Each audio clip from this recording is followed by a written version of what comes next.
Welcome back to Dragons and Spaceships podcast, where we dive into the world of the latest trending books, anywhere from fantasy to sci-fi to romance to thrillers. I'm your host, Brandy, and today we are heading to a world where magic runs through the veins of every business and family ties are tested in the most unexpected ways.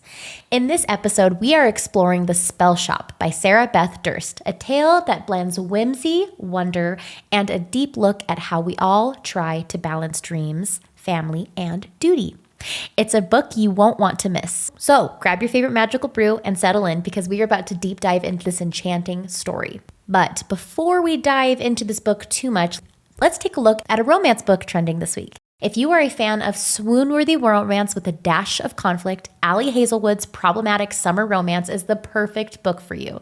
This contemporary romance follows the story of two very different people who find themselves entangled in a summer romance that's anything but smooth. With witty banter, unexpected twists, and a little bit of tension, this book explores the complexities of love, personal growth, and messy realities of relationships.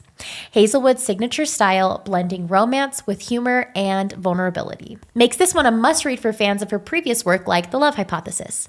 Problematic Summer Romance was just released this May, so go grab it for yourself and see what all the hype is about. Okay, back to our topic at hand. Before we get into the details, here's a quick overview of The Spellshop.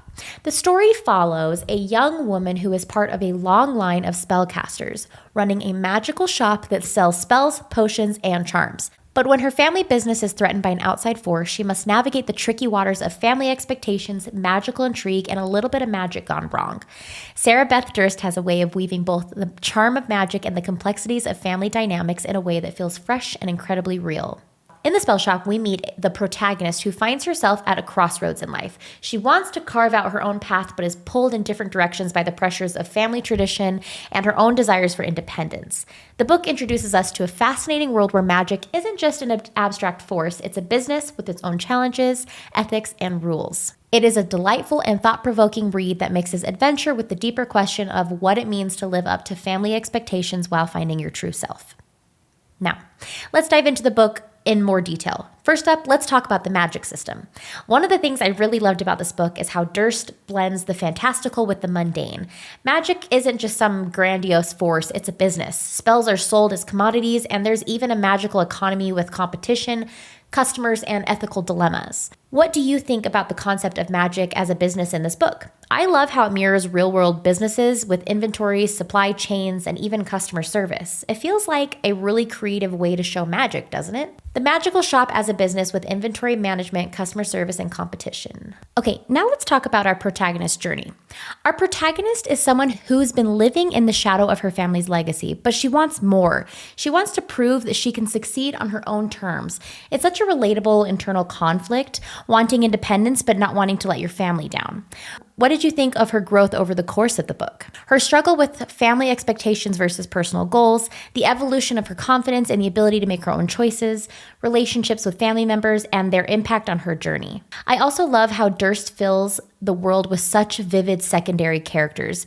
There's the mentor, the rival, the quirky sidekicks, and these relationships help shape our protagonist's journey. And the world building, Durst creates such a vibrant world full of magical shops, potions, and spells that both feel familiar and new. The sense of community and how the magical world is interwoven with daily life. Beyond the magic and adventure, the Spellshop touches on important themes like legacy, independence, and the cost of pursuing one's dreams. And I think the book makes a larger commentary on modern life, how we're all caught between the expectations of others and desire to forge our own path. The balance of family, legacy, and personal ambition. Then we've got the consequences of breaking away from tradition or conforming to it and finding your voice in a world that's already mapped out for you. But before we wrap up this episode, big news for Court of Thorns and Roses fans. Sarah J. Maas just dropped a major update on Instagram. She's finished the first draft of Book 6 in the ACOTAR series. In a celebratory reel, Maas shows herself closing a notebook labeled ACOTAR 6, shutting her laptop and popping a bottle of champagne. The caption reads, "First draft's done." While a release date hasn't been announced, this marks a significant milestone.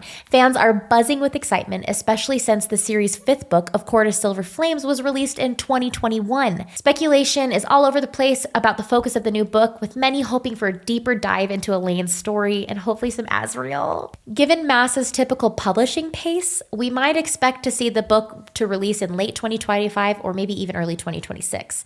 Stay tuned for more updates as we eagerly await for the next chapter in the ACOTAR universe, and we will definitely update you here. Well, that wraps up our episode. The Spellshop by Sarah Beth Durst is a beautiful reminder of the power of magic, both external and internal.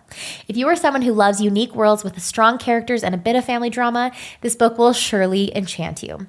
Thank you, and to all of you listening, don't forget to subscribe and leave a review, and we'll see you next time on Dragons and Spaceships, where we keep exploring the magical and the mysterious and the adventurous worlds in our books. Until next time, stay curious, stay cozy, and may your TBR pile be ever in your favor.